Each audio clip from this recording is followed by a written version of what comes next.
Okay जी। अ, आज का जो हमारा टॉपिक है जी वो बेसिकली दो चीजों को हम कवर करने की कोशिश करेंगे। पहली तो जो हमारा कल वाला टॉपिक था ऑर्डर ब्लॉक्स, सबसे पहले हम उसी को थोड़ा सा मजीद रिवाइज करेंगे, ताकि उसके हवाले से कुछ चीजें अगर किसी की क्लियर नहीं है तो वो आज क्लियर हो जाएं। ऑर्डर ब्लॉक्स, ठीक है। और हमने कल एक ये चीज भी देखी थी कि ऑर्डर ब्लॉक्स का, जिसको हम ओबी कहते हैं, ठीक है, इसका कंफर्म होना जरूरी होता है। जो इंपॉर्टेंट होते हैं वो कंफर्म्ड ऑर्डर ब्लॉक्स जो होते हैं वो ज्यादा इंपॉर्टेंट होते हैं। Blocks with in trend, with in a trend, यानी ट्रेंड के मुताबिक जो सही जगह के ऊपर कंफर्म ऑर्डर ब्लॉक होता है वो बहुत ज्यादा पावरफुल होता है। आज हमारा पहला टॉपिक ये होगा। इसी को हम थोड़ा सा मजीद समझने की कोशिश करेंगे। और जो दूसरा टॉपिक होगा वो होगा जो कि ऑर्डर ब्लॉक के साथ ही ज्यादा अच्छा काम करता है, उसका नाम है F, fair value gap. Fair value gap, ठीक है, इसको शॉर्ट में हम एफ वी जी कहते हैं, एफ वी जी। ठीक है, तो ये दोनों चीजें साथ मिल के अगर आप इस्तेमाल करें अपने चार्ट के ऊपर तो वो बहुत अच्छा प्ले करती हैं। इनकी जो एफिकेसी है या इनका जो विनिंग रेशो है, सक्सेस रेशो है, वो 80% से प्लस होती है। ठीक है, अगर आप ट्रेंड के मुताबिक यूज करेंगे, अगेंस्ट द ट्रेंड यूज करेंगे तो फिर उसकी कोई गारंटी नहीं है। ठीक है जी, तो ये इतनी काम की चीजें हैं, तो इसी को हम थोड़ा सा आगे बात करते हैं। अच्छा, एक और चीज मैंने आपको बताई या शायद बेसिक नॉलेज में है ये, कि याद रखने वाली बात ये है कि देखें, जब भी ये जो हम नॉलेज सीख रहे हैं ना, ये नॉलेज बहुत अच्छा काम करेगा नॉर्मल मार्केट के ऊपर। जिस वक्त मार्केट नॉर्मल मूवमेंट कर रही है, नॉर्मल मूवमेंट, जब भी मार्केट नॉर्मल नॉर्मल मूवमेंट कर रही होती है, नॉर्मल मूवमेंट कौन सी होती है? जब न्यूज का टाइम नहीं होता, जब प्राइस या कैंडल्स किसी खबर के जेर असर नहीं होते। ठीक है, जब जलजला नहीं आ रहा होता, ठीक है, तो उस वक्त जब मार्केट मूव कर रही होती है तो वो नॉर्मल मूवमेंट कहलाती है। तो अमूमन जो नॉर्मल मूवमेंट होती है ना, अमूमन डेली, रोजाना, अ, अगर न्यूज का इम्पैक्ट पड़ता है तो वो ज्यादा से ज्यादा भी रहेगा तो 3 से 4 घंटे खबरों का असर रहता है। खबरों का असर, ठीक है, जरूरी नहीं है कि 3 से 4 घंटे रहे, बाज औकात ये 30 मिनट से लेके 1 घंटे तक भी रहता है। ठीक है, लेकिन ज्यादा से ज्यादा टाइम जो होता है वो 3 से 4 घंटे खबरों का असर रहता है, अमूमन रोजाना। ठीक है, और बाकी जो है 23 घंटे या 22 घंटे में से अगर 4 घंटे आप निकाल भी दें तो आराम से आपके पास 18 से 19 घंटे जो होते हैं रोजाना, रोजाना ये मार्केट नॉर्मल मूव करती है, नॉर्मल चलती है। तो ये जो टाइम है ना, इस टाइम के अंदर जो टेक्निकल नॉलेज है, जितना भी आप सीख रहे हैं, ये बहुत अच्छा काम करता है। ये बात क्लियर होगी। लेकिन ये जो 3 से 4 घंटे का टाइम होता है, या बाजुकात 2 से 3 घंटे, बाजुकात 1 से 2 घंटा, ठीक है, जब न्यूज का इम्पैक्ट, जो इंपॉर्टेंट न्यूज होती है उसका जब असर चल रहा होता है प्राइस के ऊपर या चार्ट के ऊपर या कैंडल्स के ऊपर, तो उस वक्त कैंडल्स की मूवमेंट बहुत फास्ट होती है। जैसे जलजले के झटके होते हैं तो वो अगर शिद्दत ज्यादा हो जाए तो वो अच्छी खासी मजबूत बिल्डिंग्स को भी हिला देते हैं और बाजुकात डैमेज कर देते हैं, नुकसान कर देते, गिरा देते हैं। ठीक है, तो न्यूज के अंदर इतना इम्पैक्ट होता है, इतना उसकी ताकत होती है कि वो इस टेक्निकल नॉलेज को थोड़ी देर के लिए तहस नहस करके रख देती है। ये बात क्लियर होगी। लेकिन जो टेक्निकल नॉलेज होता है वो न्यूज के अंदर भी आपको बड़ी अच्छी जगह से एंट्री का एक मौका दे देता है। ठीक है, ऐसा नहीं है कि न्यूज के दौरान नॉलेज का, टेक्निकल नॉलेज का कोई फायदा नहीं होता, फायदा होता है। वो आपको बड़े नुकसान से बचा देता है, सही जगह से सही टाइम पे ट्रेड में इंटर होने का बताता है कि अब इंटर हो जाओ। ठीक है, जैसे मिसाल के तौर पे आज बड़ी अच्छी एक एग्जांपल हमारे सामने आई है गोल्ड के सारे सारे चार्ट्स के ऊपर। तो जरा उसको देख लेते हैं।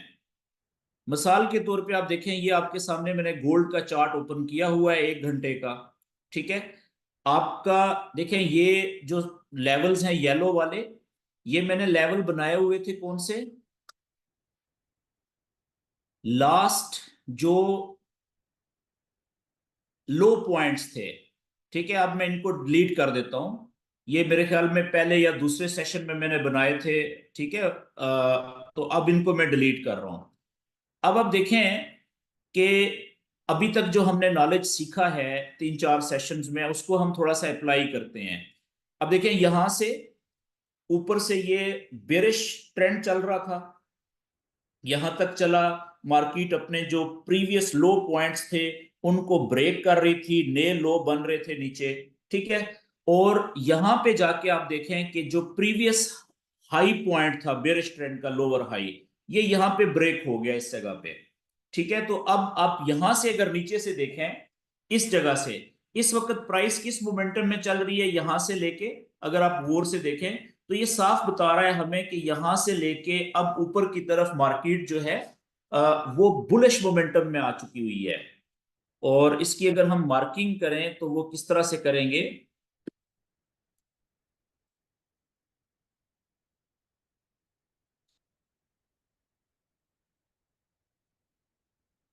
ओके जी, इसकी अगर हम मार्किंग करें तो यहां से आप देखें कि इस पॉइंट को आप पकड़ लें, यहां से लेके इस जगह से लेके ये एरिया है सारा, जिसको मैं कह रहा हूं कि देखें इसमें इस वक्त ऐसा लग रहा है कि ये प्राइस प्रॉपर बुलिश सेटअप के अंदर मूव कर रही है, बुलिश स्ट्रक्चर के अंदर मूव कर रही है।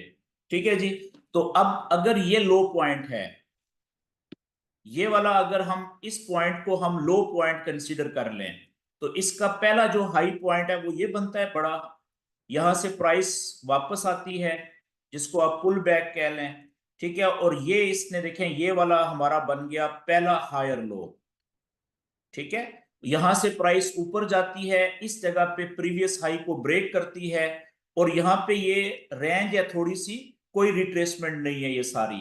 ठीक है, तो पहला जो बड़ा हमारा हाई पॉइंट यहां पे बना है क्लियर, वो इस जगह के ऊपर बना है यहां पे जाके। ठीक है, मेजर, तो ये इसको हम हायर हाई कहेंगे यहां पे। अब यहां से प्राइस प्रॉपर पुल बैक करती है और यहां पे आके रुकती है। ठीक है, और फिर इस जगह पे आप देखें कि प्राइस जो है प्रॉपर यहां पे इस पॉइंट को, प्रीवियस हाई को ब्रेक करती है, तो हमारा ये वाला जो पॉइंट है हायर लो, ये कंफर्म हो जाता है ये वाला। यहां पे एक हायर लो ये कंफर्म हुआ था बड़ा, और दूसरा हायर लो ये वाला कंफर्म हो गया यहां पे, ये वाला। ठीक है, अच्छा इसके बाद ये हमारा हायर हाई बनता है। अब यहां से क्या होता है कि न्यूज आती है। आज बड़ी इंपॉर्टेंट न्यूज थी, यूएस डॉलर की 3 इंपॉर्टेंट न्यूज थी, उनमें से एक न्यूज ऐसी थी, ठीक है, जो एनएफपी कहलाती है, और वो महीने में एक ही दफा आती है और बड़ी पावरफुल न्यूज होती है। ठीक है, उसके साथ दो और न्यूज होती हैं जो कि इक्वली उसके बाद दूसरे नंबर पे पावरफुल होती हैं। तो वो तीनों न्यूज जो हैं उनका डेटा आया, और उसके इम्पैक्ट की वजह से, अच्छा आप में से जो दोस्त पुराने हैं फॉरेक्स ट्रेडिंग में, जिन्होंने बेसिक नॉलेज सीखा हुआ है, उन सबको पता है कि न्यूज का जो इम्पैक्ट होता है वो जरूरी नहीं होता कि जो न्यूज का रिजल्ट आया है वैसा ही हो। मिसाल के तौर पे न्यूज का असर होना चाहिए कि गोल्ड को ऊपर जाना चाहिए, ये तो होगी नॉर्मल बात, ऐसा होता है, लेकिन जरूरी नहीं कि हर दफा ऐसा हो कि जब डॉलर वीक हुआ है तो गोल्ड को ऊपर ही जाना चाहिए, ये हमेशा नहीं होता। ठीक है, क्यों? क्योंकि न्यूज के टाइम के ऊपर मैनिपुलेशन भी होती है। मैनिपुलेशन कहते हैं फेक मूवमेंट को, यानी जो स्मार्ट मनी होती है, बड़े पैसे वाले लोग होते हैं, ठीक है, वो मार्केट को लोगों की, जो छोटे ट्रेडर्स होते हैं उनकी एक्सपेक्टेशन के खिलाफ मूव कर देते हैं न्यूज के इम्पैक्ट के बाद, ठीक है, न्यूज का रिजल्ट आने के बाद। तो आज भी बिल्कुल ऐसा हुआ कि लोग एक्सपेक्ट कर रहे थे कि क्योंकि न्यूज में डॉलर वीक हो गया है बहुत ज्यादा, तो डॉलर वीक हुआ तो गोल्ड को ऊपर जाना चाहिए था। तो उन्होंने क्या किया कि गोल्ड को पहले, गोल्ड ने यहां से मूव करना शुरू किया, ऊपर गया, ठीक है, 15-20 पॉइंट यानी कि 150-200 पिप जो है गोल्ड ने मूव किया न्यूज के मुताबिक। लेकिन फिर वहां से उन्होंने आर्टिफिशियल मूवमेंट करके बहुत ज्यादा गोल्ड को नीचे गिराया, ठीक है। तो ये भी न्यूज का ही इंपैक्ट होगा, जो मैनिपुलेशन होती है इसको न्यूज का इंपैक्ट ही कहा जाता है, ठीक है। तो अब क्या हुआ कि गोल्ड ने जो पहला स्टॉप आके किया है, आप देखें, जो प्राइस रुकी है एकदम से गिरने के बाद, वो जो प्रीवियस कंफर्म लो पॉइंट था बुलिश का, देखें, उसने उसको रोकने की कोशिश की है यहां पे, ठीक है। उसके बाद अगले 1 घंटे के लिए प्राइस देखें कहां तक आई, यहां तक नीचे आई, ठीक है। और यहां पे क्या था, यहां पे हमारा 1 घंटे का कंफर्म ऑर्डर ब्लॉक है, ये वाला, ये आप देख रहे हैं, ये 1 घंटे का कंफर्म ऑर्डर ब्लॉक है, ठीक है। तो ऑर्डर ब्लॉक ने मार्केट को देखें यहां से वापस फेंक दिया, और 1 घंटे के अंदर, अगले 1 घंटे के अंदर प्राइस यहां से 2410 से लेके कहां तक गई है, ये कैंडल क्लोज हुई है इस जगह पे 2430, यानी 200 पिप से ज्यादा उस ऑर्डर, कंफर्म ऑर्डर ब्लॉक ने एक दे दी, प्रॉफिट दे दिया लोगों को। अच्छा, क्या इस लेवल को तोड़ के ऊपर कैंडल क्लोज हुई? अभी तक नहीं, स्ट्रगल जारी है। और अब आप देखें कि वापस प्राइस आहिस्ता आहिस्ता नीचे की तरफ मूव कर रही है, यानी ये वाला जो हमारा कंफर्म लेवल था सपोर्ट का या लो था, उसको मार्केट ऊपर क्लोज नहीं कर पा रही अभी तक।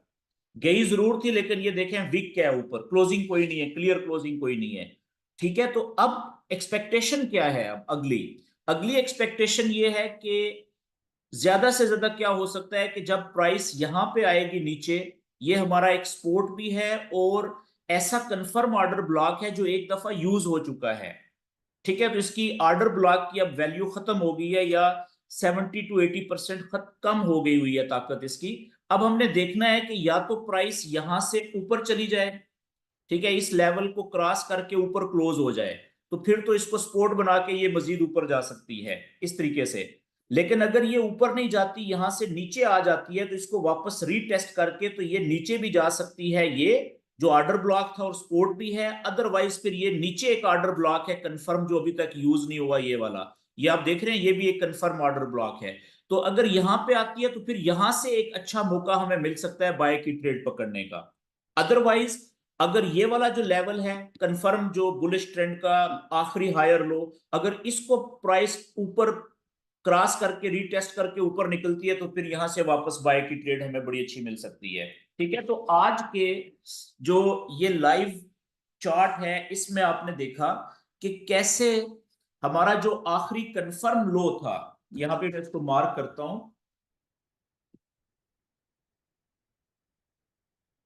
तो नॉलेज देखें आपको हर जगह पे फायदा देता है।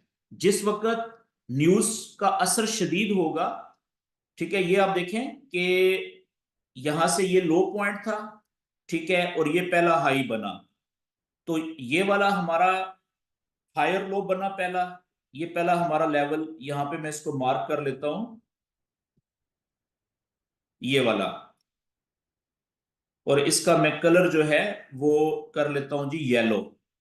ये पहला हमारा कंफर्म,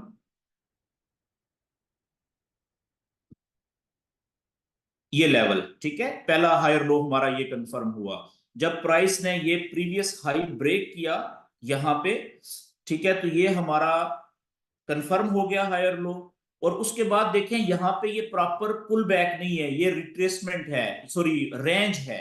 एक ही जो लास्ट कैंडल है देखें, उसी के बीच के बराबर मार्केट रुकी रही है, ठीक है, और यहां पे भी ऐसा ही हुआ। तो इसको हम प्रॉपर पुल बैक नहीं या रिट्रेसमेंट नहीं कहते, ठीक है। जो जिन लोगों ने बेसिक नॉलेज अटेंड किया हुआ है उनको पता है इस बात का। तो अब जो प्रॉपर हाई बना है वो यहां पे है, पहला हाई, ये देखें, ये वाली जगह, यहां से प्रॉपर देखें रिट्रेसमेंट हुई है।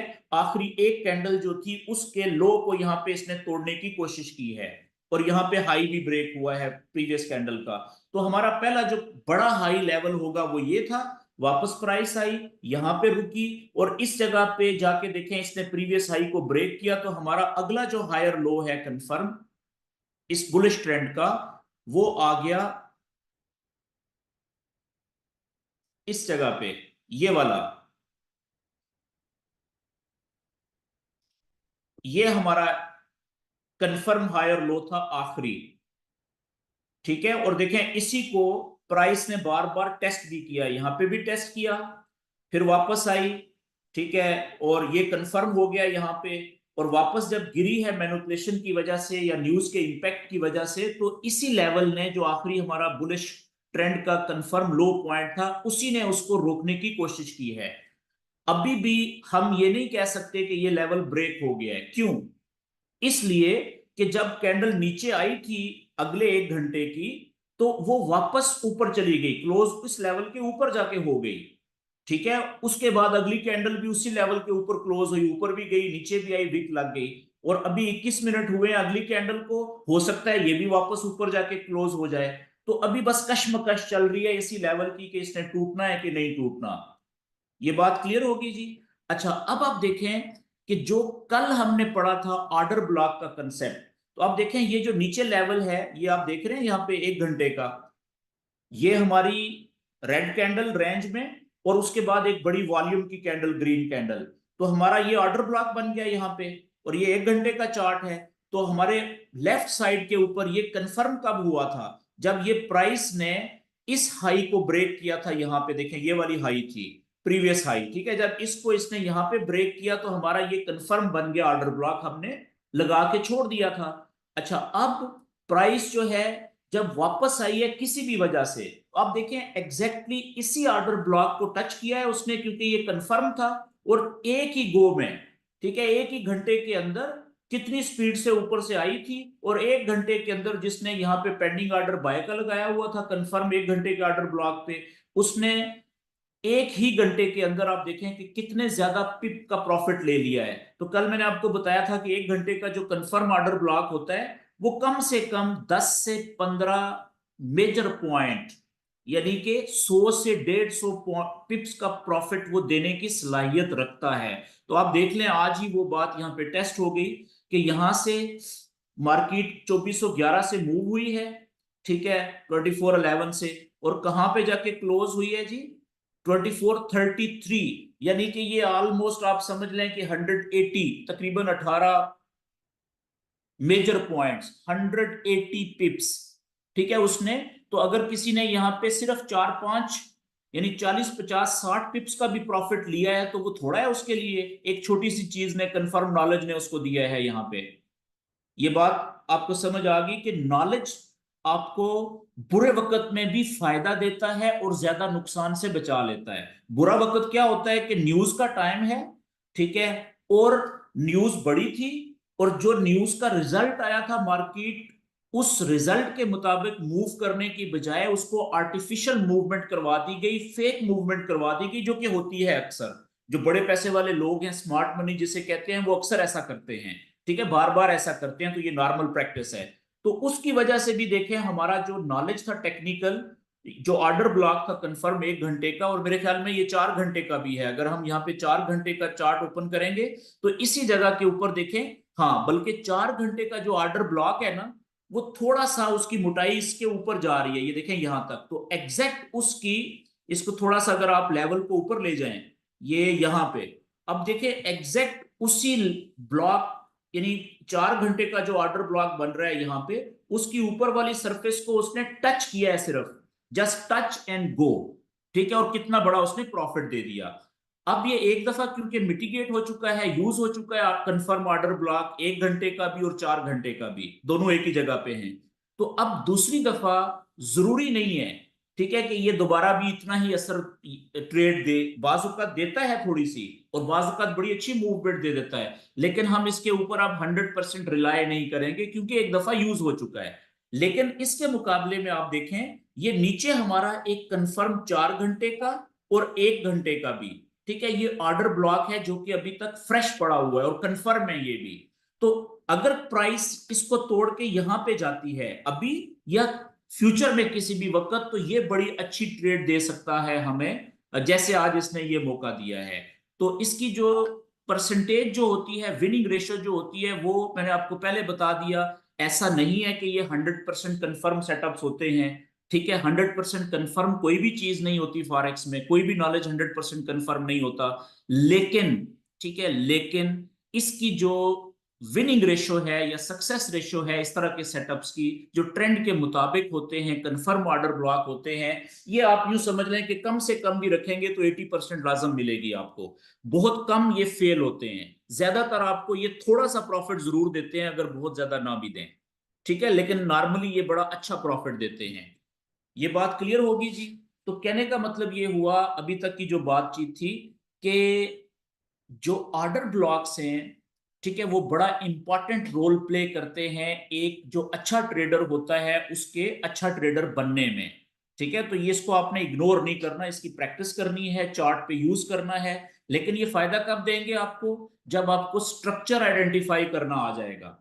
ठीक है, तो स्ट्रक्चर को समझना जरूरी है हर जगह पे, किसी भी नॉलेज से अगर आपने सही प्रॉपर फायदा उठाना है। ओके जी, हम आगे चलते हैं। आज का हमारा टॉपिक अगला जो है वो है फेयर वैल्यू गैप। अब मैं उसके ऊपर आ जाता हूं।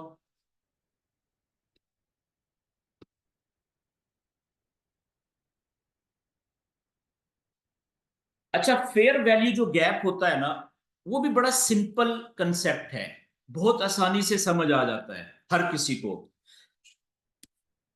फेयर वैल्यू गैप क्या होता है?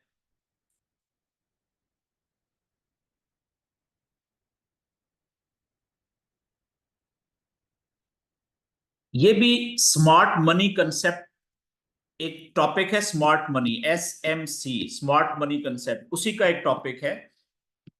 होता क्या है कि जब भी प्राइस तेजी से मूवमेंट करती है, ठीक है, वो तेजी से मूवमेंट किसी न्यूज की वजह से भी हो सकती है, या बगैर किसी न्यूज के भी किसी की लेवल को जब मार्केट ब्रेक करती है, किसी मेजर रेजिस्टेंस के पॉइंट को या सपोर्ट के पॉइंट को, तो जब उसको तोड़ना है तो वहां पे ज्यादा पावर से टूटता है ना वो, ज्यादातर वो लेवल। ठीक है, तो जब भी मार्केट ज्यादा तेजी के साथ मूव करती है तो वहां पे फेयर वैल्यू गैप बनने के चांसेस होते हैं। वो फेयर वैल्यू गैप होता क्या है एग्जैक्टली वो मैं आपको बता देता हूं। कि मिसाल के तौर पे एक जगह के ऊपर यहां पे ये बुलिश स्ट्रक्चर है या बेरिश स्ट्रक्चर है, पहले मैं बुलिश को डिफाइन कर देता हूं। ये प्राइस चल रही है इस तरीके से, बुलिश स्ट्रक्चर के अंदर मूव कर रही है।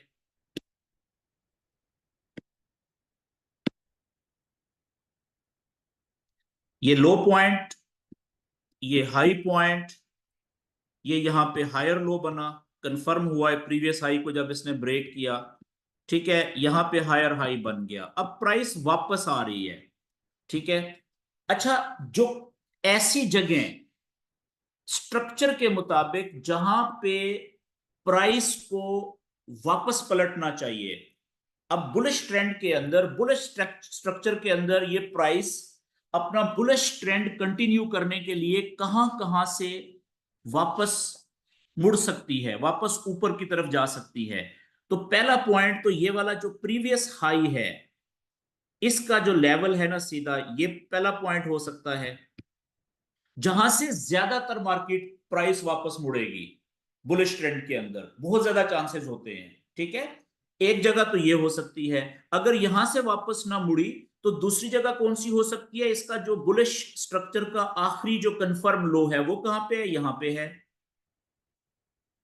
तो ये हमारी दूसरा लेवल है, दूसरी जगह है जहां से बहुत ज्यादा चांसेस हैं कि प्राइस वापस ऊपर मुड़ जाएगी।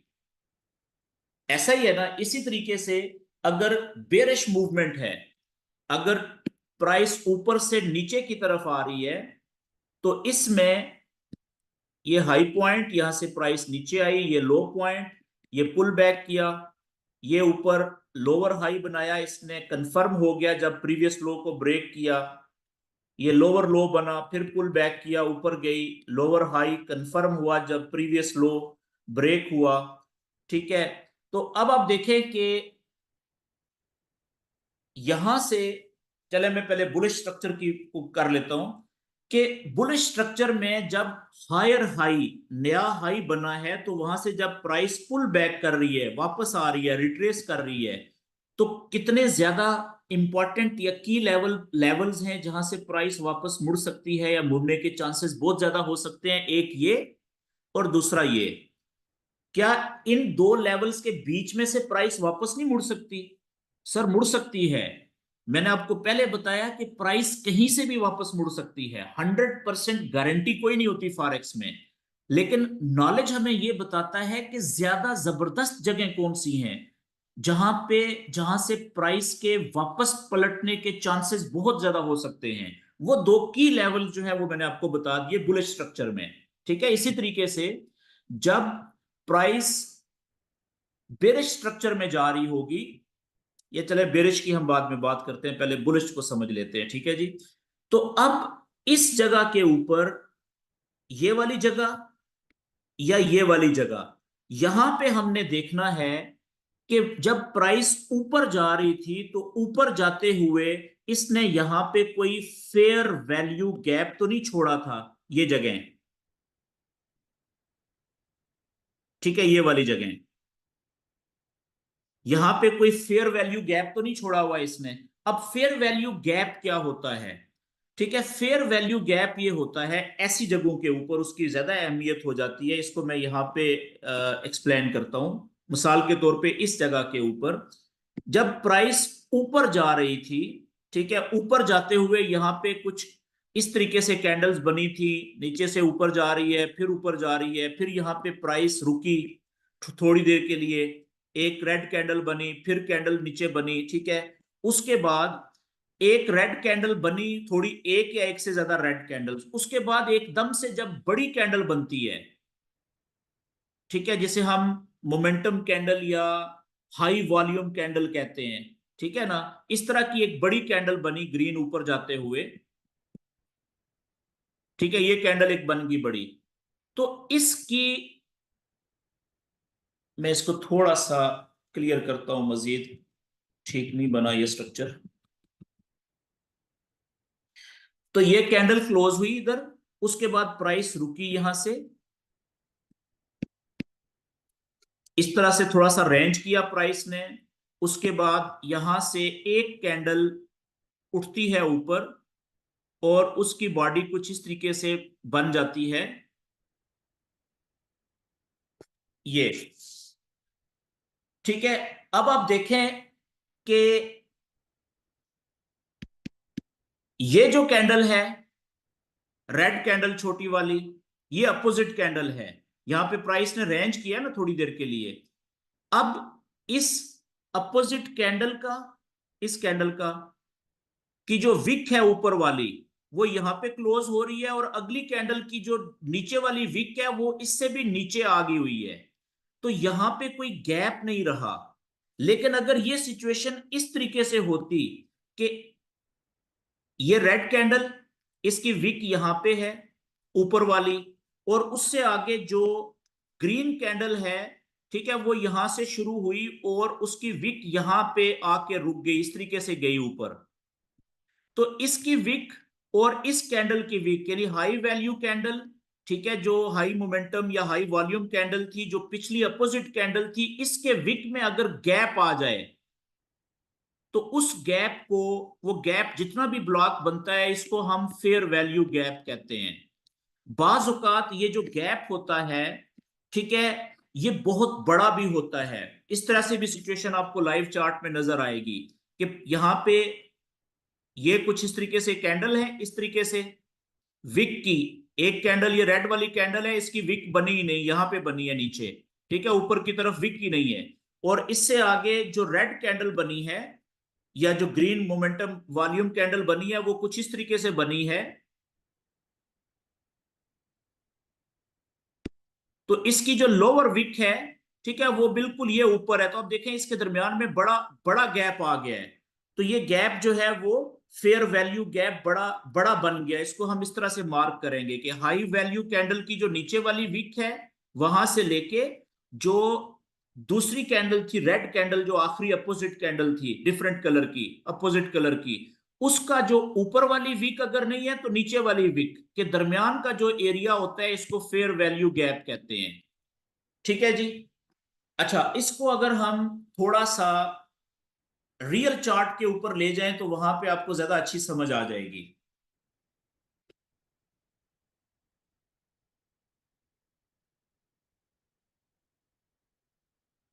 मिसाल के तौर पे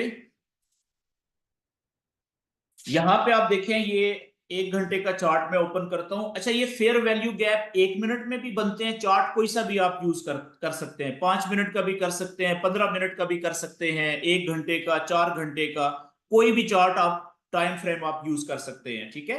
जैसे मिसाल के तौर पे यहां से अगर हम देखें कि ये वाला स्ट्रक्चर देखें, ये प्राइस ऊपर गई यहां से, और इस जगह के ऊपर प्राइस ने अच्छा खासा रेंज किया हुआ है। मैं यहां पे मार्क कर देता हूं इस पॉइंट को। ये वाली जगह देखें, ये सारी जगह प्राइस रेंज कर रही है। रेंज का मतलब होता है कि ना ऊपर जा रही है और ना नीचे जा रही है, एक ही जगह के ऊपर थोड़ा सा, 1-2 कदम ऊपर, 1-2 कदम पीछे। ठीक है, यानी कि साइडवेज चैनल जो बनता है, ठीक है, उसको रेंज कहते हैं। अब यहां पे देखें, 1, 2, 3, 4, 5, 6, 7, 8 घंटे तक प्राइस यूं लगता है जैसे खड़ी रही एक जगह पे, थोड़ी सी ऊपर थोड़ी सी नीचे। तो ये रेंज हो गई ना। अब इस रेंज की जो सबसे आखिरी, अब कहां पे बड़ी कैंडल, कहां पे आपको ग्रीन कैंडल कहां पे नजर आ रही है, ये वाली वॉल्यूम कैंडल, ये आखिरी हुई ना फिर, जो कि ग्रीन है ऊपर की तरफ। उससे पीछे कौन सी ऐसी रेड कैंडल आपको नजर आ रही है, ये वाली। ये रेड कैंडल जरूरी नहीं है कि पिछली ही होती, उससे पिछली भी हो सकती थी, उससे पिछली भी हो सकती थी। ठीक है, लेकिन यहां पे साथ जुड़ी हुई है।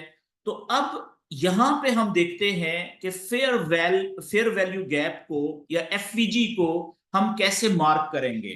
अब आप देखें कि ये जो हाई वॉल्यूम कैंडल है, इसका नीचे की तरफ विक की कोई नहीं है। ठीक है। और इस कैंडल से जो हाई वॉल्यूम ग्रीन कैंडल है, इसको मैं थोड़ा सा अगर साइज को बड़ा करूं,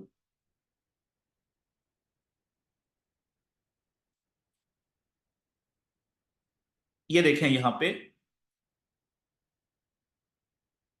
ये, तो इस कैंडल से जो रेड कैंडल है हमारी, उसकी ऊपर वाली विक देख लें कहां पे है।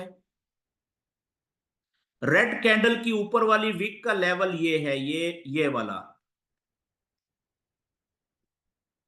ठीक है, ये लेवल है, इसको आप लगा लें सीधा आगे। और अब जो हाई वॉल्यूम कैंडल है, उसकी नीचे की तरफ विक नहीं है। ठीक है, लेकिन उससे जो अगली कैंडल थी, उसकी नीचे की तरफ विक है, वो यहां तक आई है, ये इस जगह तक। तो इस विक,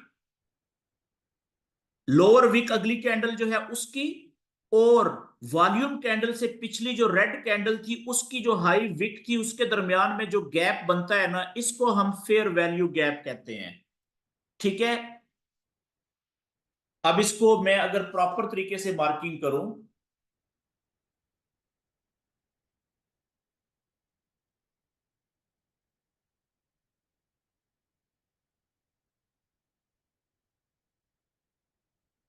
अगर मैं इसकी प्रॉपर तरीके से मार्किंग करूं,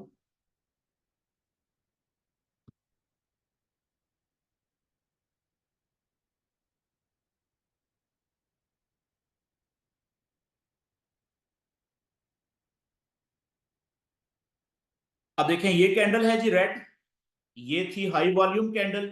इस रेड कैंडल का जो ऊपर वाली विक है वहां से लेके, और ये जो अगली ग्रीन कैंडल की अगली जो विक है, अगली कैंडल की, उसका लो पॉइंट ले लें, तो इसके दरमियान में एक फेयर वैल्यू गैप बन रहा है, जो यहां से शुरू हो रहा है और यहां तक जा रहा है, ये यहां तक, और इसको आप आगे एक्सटेंड कर देंगे। ठीक है, यहां तक। अब इसका कलर जो है वो मैं चेंज कर देता हूं। लेट्स से कि मैं इसका कलर ये ग्रीन सा कर देता हूं। ठीक है, ये हमारा फेयर वैल्यू गैप बन गया।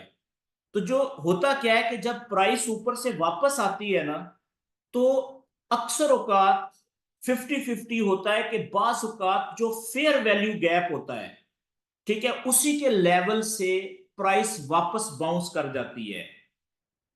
और ये फेयर वैल्यू गैप ज्यादातर वहां पे बनते हैं या ज्यादा इफेक्टिव वहां पे होते हैं जहां पे उसके नीचे, उससे पहले, फेयर वैल्यू गैप से पहले यानी नीचे, बुलिश केस में पीछे ऑर्डर ब्लॉक भी अगर हो।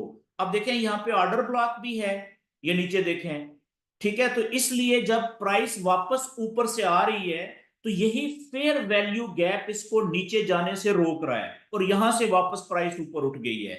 ऐसा हर दफा नहीं होता, लेकिन अक्सर औकात आप देखेंगे कि प्राइस जो है वो जो ऑर्डर ब्लॉक होता है उसके लेवल तक नहीं आती, बल्कि उससे थोड़ा सा ऊपर से ही वापस मुड़ जाती है। तो वो ऊपर से जो वापस मुड़ती है वो वजह क्या होती है कि वहां पे जो फेयर वैल्यू गैप होता है वही प्राइस को नीचे नहीं आने देता। ठीक है, तो इसलिए जब भी आप ऑर्डर ब्लॉक बनाएं, ठीक है, और ऑर्डर ब्लॉक की कंफर्म की प्रैक्टिस करें, तो वहां पे आपने देखना होता है लाजम कि क्या कोई फेयर वैल्यू गैप तो नहीं है। और फेयर वैल्यू गैप जो है उसकी आप किस तरह से प्रैक्टिस कर सकते हैं? चार्ट ओपन करें, 15 मिनट का कर लें, 5 मिनट का कर लें, तो आपको अक्सर जगहों के ऊपर ये मिलेगा। अब जैसे देखें, मिसाल के तौर पे यहां पे है, ये आखिरी कैंडल है, यहाँ पे प्राइस रेंज हुई। अब ये रेड कैंडल नहीं है, लेकिन रेंज तो है ना, बेस तो है। अब इसका देखें, आखिरी हाई पॉइंट ये वाला है। अगली कैंडल का, ये मोमेंटम कैंडल होगी, उससे अगली कैंडल जो थी उसका लो पॉइंट यहां पे है। तो पिछली कैंडल का हाई पॉइंट और वॉल्यूम कैंडल से अगली कैंडल का लो पॉइंट के दरमियान में अगर गैप है तो वो आपका फेयर वैल्यू गैप होगा।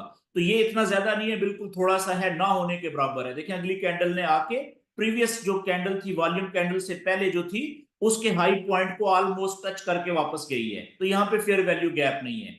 और इसी तरीके से आप देखें, ये वाली जगह देख लें, इस जगह के ऊपर प्रीवियस कैंडल का हाई पॉइंट ये, फिर वॉल्यूम कैंडल, वॉल्यूम कैंडल से अगली जो कैंडल है उसका लो पॉइंट ये, तो उसने ऑलमोस्ट उसके बराबर आके पिछले कैंडल के हाई पॉइंट को ऑलमोस्ट टच किया। तो फेयर वैल्यू गैप यहाँ पे खत्म हो गया, नहीं बना।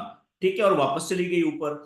अब इसी तरीके से यानी कि आपने ये चीज बार बार इसको आपने प्रैक्टिस करनी होती है। जैसे आप देखें, यहां पे ये कैंडल थी, ठीक है, रेंज हुई थोड़ी सी, और उससे आगे ये वॉल्यूम कैंडल है ऊपर की तरफ। तो यहां पे आपने देखना है कि जो वॉल्यूम कैंडल से पिछली कैंडल है उसका हाई पॉइंट ये है, और उससे जो अगली, ठीक है, कैंडल है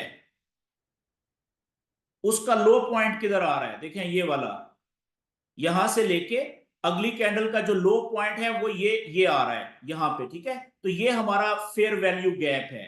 तो फेयर वैल्यू गैप को प्राइस वापस लेने के लिए आती है। ठीक है, और ये फेयर वैल्यू गैप इफेक्टिव तब होता है जब नीचे जो है वो ऑर्डर ब्लॉक भी हो। तो आप देखें यहां पे ऑर्डर ब्लॉक भी है। ठीक है, ये नीचे देखें एक ऑर्डर ब्लॉक है, और ये कंफर्म ऑर्डर ब्लॉक है या नहीं है वो हम इसके पीछे देखेंगे। ये हाई पॉइंट था, ये यहाँ पे ब्रेक हुआ है, तो ये कंफर्म ऑर्डर ब्लॉक है, देखें यहाँ पे। ठीक है, तो जो कंफर्म ऑर्डर ब्लॉक है वो आपको हम पहले प्रैक्टिस कर चुके हुए हैं कि वो जब फ्रेश होता है तो उसकी बड़ी वैल्यू होती है। ठीक है, अब देखें यहाँ पे ये न्यूज आई है, न्यूज के इंपैक्ट में जो 15 मिनट का ऑर्डर ब्लॉक था उसको उसने बिल्कुल भी रिस्पेक्ट नहीं दी। ठीक है जी। ओके, तो इस तरीके से आपने, ज्यादा जो इंपॉर्टेंट चीज है वो है क्या, ऑर्डर ब्लॉक। लेकिन बाज औकात क्या होता है कि ऑर्डर ब्लॉक जो कंफर्म्ड होता है उस तक प्राइस नहीं पहुंच पाती, बल्कि उससे थोड़ा सा पहले ही वापस मूव कर जाती है। तो उसकी वजह क्या होती है कि वहां पे फेयर वैल्यू गैप भी होता है। जैसे मिसाल के तौर पे यहां पे हम देखते हैं, इस जगह के ऊपर ये हमारा एक ऑर्डर ब्लॉक था, बल्कि मैं इसी ऑर्डर ब्लॉक को डुप्लीकेट कर लेता हूं यहां पे। अच्छा, ये चीज थोड़ी सी आपको कंफ्यूजिंग लगेगी शुरू में, लेकिन जो जो आप इसकी प्रैक्टिस करेंगे ना, तो फिर आपको समझ आना शुरू हो जाएगी, फिर आपके लिए बिल्कुल ये क्लियर हो जाएगी चीज। अच्छा, जैसे मिसाल के तौर पे हमारा एक ऑर्डर ब्लॉक है जी, ये वाला यहां पे, ठीक है, और इसको मैं, ऑर्डर ब्लॉक हमारा ये है, ये ऑर्डर ब्लॉक है एग्जैक्ट, ये 30 मिनट का चार्ट मैंने ओपन किया है, तो 30 मिनट का ये ऑर्डर ब्लॉक है ये। अब आप देखें यहां पे कि ये ऑर्डर ब्लॉक बन गया, ठीक है, और ये कंफर्म कब हो गया था, जब हम पीछे जाएंगे थोड़ा सा तो हम देखेंगे कि प्रीवियस हाई जो था वो कहां पे इसने ब्रेक किया। अब देखें यहां से ऑर्डर ब्लॉक बना है, तो इसका जो प्रीवियस हाई था वो यहां पे ही था, ये देखें बिल्कुल साथ ही। जैसे ही यहां से ये प्राइस ऊपर गई है तो ये कंफर्म हो गया ना हमारा, लेकिन ऑर्डर ब्लॉक तो कंफर्म है। और उसके बाद आप देखें थोड़ी सी देर के बाद प्राइस ऊपर से नीचे आती है, यहां तक आई, लेकिन हमारे ऑर्डर ब्लॉक की सरफेस को उसने टच नहीं किया। वजह क्या थी, यहां पे आप देखें, वजह यह थी कि यहां पे बीच में ऑर्डर ब्लॉक के फौरन बाद एक फेयर वैल्यू गैप बना हुआ है 30 मिनट के चार्ट पे। ये आप चेक करें, ये रेड कैंडल रेंज की आखिरी, उसके बाद हाई वॉल्यूम कैंडल। अब इस रेड कैंडल का हाई पॉइंट यहां पे है, और वॉल्यूम कैंडल से अगली जो कैंडल थी उसकी विक देखें, लो पॉइंट कहां तक आई है, विक यहां तक। तो इसके बीच में देखें फेयर वैल्यू गैप है, वो फेयर वैल्यू गैप की मोटाई कितनी बनेगी, ये रेड कैंडल की ऊपर वाली विक टॉप, और जो उसके बाद वॉल्यूम कैंडल से अगली कैंडल की विक का लोअर पार्ट, ठीक है, ये हमारा देखें फेयर वैल्यू गैप बन गया इतना, ये इतना जो ग्रीन कलर है। अब आप देखें कि जब प्राइस वापस आई तो ऑर्डर ब्लॉक तो नीचे है, उसकी सरफेस नीचे है ब्लैक कलर की, लेकिन उसके ऊपर से ही प्राइस इसलिए चली गई थी कि यहां पे ये फेयर वैल्यू गैप की जो दीवार थी या लेवल था, उसके ऊपर वाली सरफेस पे उसने टच किया और यहां से प्राइस वापस चली गई। ये बात आप देखें ना यहाँ पे कितना क्लियर आपको ये एग्जांपल मिल रही है।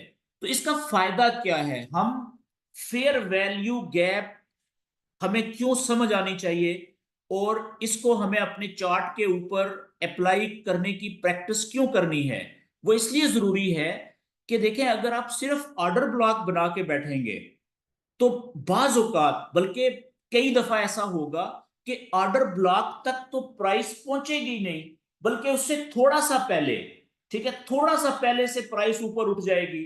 तो आप तो वेट करते रहेंगे कि नहीं जी यहाँ पे तो प्राइस आएगी, ऑर्डर ब्लॉक को टच करेगी, ऊपर वाली सरफेस को, वहां पे कोई कंफर्मेशन देगी, तो फिर आप ट्रेड में एंटर होंगे। लेकिन फर्ज करें जैसे यहाँ पे आप देखें बड़ा जबरदस्त प्राइस ऊपर से आई है, अच्छा खासा उसने रिट्रेसमेंट दी है, चेक करें, लेकिन ऑर्डर ब्लॉक से थोड़ा सा ऊपर से, बिल्कुल थोड़े से डिफरेंस से वापस चली गई। तो वजह क्या थी कि ऑर्डर ब्लॉक के साथ ही ऊपर एक बड़ा जबरदस्त फेयर वैल्यू गैप भी मौजूद है 30 मिनट के चार्ट में। और जरूरी नहीं है कि ये सिर्फ 30 मिनट के चार्ट में हो सकता है ये 1 घंटे में भी हो, 15 मिनट में भी हो। तो फेयर वैल्यू गैप जो होता है वो बाज औकात हिडन होता है, बाज औकात जो है वो क्लियर होता है। हिडन क्या होता है, देखिए मिसाल के तौर पे आपने 1 घंटे का चार्ट ओपन किया, ये आप देखिएगा। अब ये असल में ना मैं ज्यादा डिटेल में जाने की कोशिश इसलिए नहीं करता हूं क्योंकि वो छोटी छोटी टेक्निकल चीजें होती हैं, वो आपको डिस्टर्ब कर सकती हैं, ठीक है। अब जैसे मिसाल के तौर पे ये 1 घंटे का जो फेयर वैल्यू गैप है वो इतना नहीं बन रहा, ठीक है, उसका लेवल थोड़ा छोटा बन रहा है। ये आप देखें कि ये 1 घंटे का जो लेवल है फेयर वैल्यू गैप है उसकी मोटाई कितनी बन रही है, ये इतनी बन रही है। 30 मिनट की थोड़ी ज्यादा थी, 1 घंटे की इतनी है, तो देखें उसने भी काम किया है। अब ये 1 घंटे का भी है फेयर वैल्यू गैप जिसने प्ले किया है यहाँ पे, प्राइस को वापस ऊपर फेंक दिया है, और 30 मिनट का भी है। तो क्या ये 15 मिनट का है,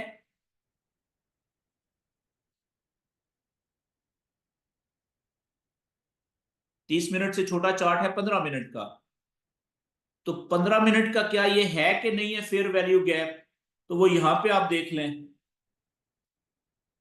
नहीं जी, 15 मिनट का नहीं है, ठीक है, ये वाला 15 मिनट का बिल्कुल भी नहीं है, ठीक है। 15 मिनट का जो है वो ये नीचे है, यहां से लेके इस जगह से लेके यहां तक है, लेकिन यहां पे किसने प्राइस को ऊपर मोड़ा है, 30 मिनट और 1 घंटे के फेयर वैल्यू गैप ने। तो एनी हाउ ये चीज आपको जब आप इसकी बार बार प्रैक्टिस करेंगे ना तो उस वक्त आपको समझ आएगी, ठीक है।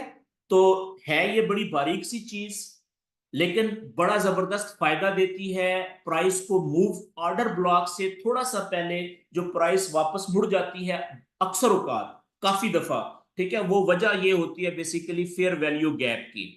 ठीक है, तो फेयर वैल्यू गैप की मजीद अगर आपने समझना हो तो आप वीडियोस देख सकते हैं इसकी यूट्यूब के ऊपर, बेतहाशा आपको वीडियोस मिल जाएंगी।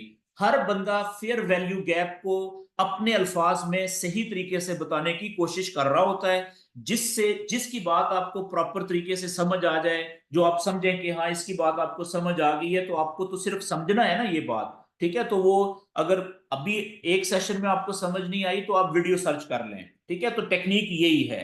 ठीक है, तो वो फेयर वैल्यू गैप जो होता है वो आपके इस सवाल का जवाब दे देता है कि यार बाजुकात ऑर्डर ब्लॉक से थोड़ा सा पहले प्राइस वापस क्यों मुड़ जाती है, तो वजह फेयर वैल्यू गैप होती है। ये क्लियर हो गया जी। अच्छा, फेयर वैल्यू जो गैप होता है वो भी कंफर्म कौन सा होता है? वो भी कंफर्म और नॉन कंफर्म होता है जो प्रीवियस हाई को ब्रेक कर दे। ठीक है, तो यानी ऑर्डर ब्लॉक के साथ ही चल रहा होता है, वो जो कंडीशन ऑर्डर ब्लॉक की है वही फेयर वैल्यू गैप की होती है। तो फेयर वैल्यू गैप तो बीच में भी बहुत ज्यादा बनेंगे, लेकिन आपने सिर्फ उन फेयर वैल्यू गैप्स को ज्यादा अहमियत देनी होती है जो ऑर्डर ब्लॉक से पहले बने। अगर बुलिश स्ट्रक्चर है तो ऑर्डर ब्लॉक से पहले बनेंगे ऊपर की तरफ, अगर बेरिश स्ट्रक्चर है तो ऑर्डर ब्लॉक से नीचे बनेंगे, उलट बनेंगे नीचे। ठीक है ना, मकसद क्या होता है कि फेयर वैल्यू गैप जो होता है वो प्राइस को ऑर्डर ब्लॉक की सतह तक पहुंचने से पहले ही घुमा देता है, मोड़ देता है। ये बात क्लियर होगी जी। ओके, मेरे ख्याल में आज इतना काफी हो गया ऑर्डर ब्लॉक का और फेयर वैल्यू गैप का। अब बाकी आपकी प्रैक्टिस की बात है कि आप प्रैक्टिस कितनी करते हैं।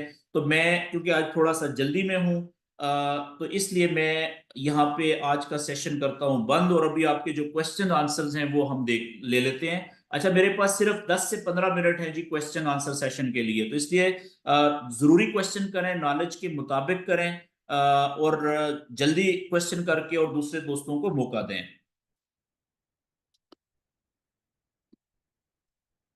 रिकॉर्डिंग में अभी करता हूं जी बंद।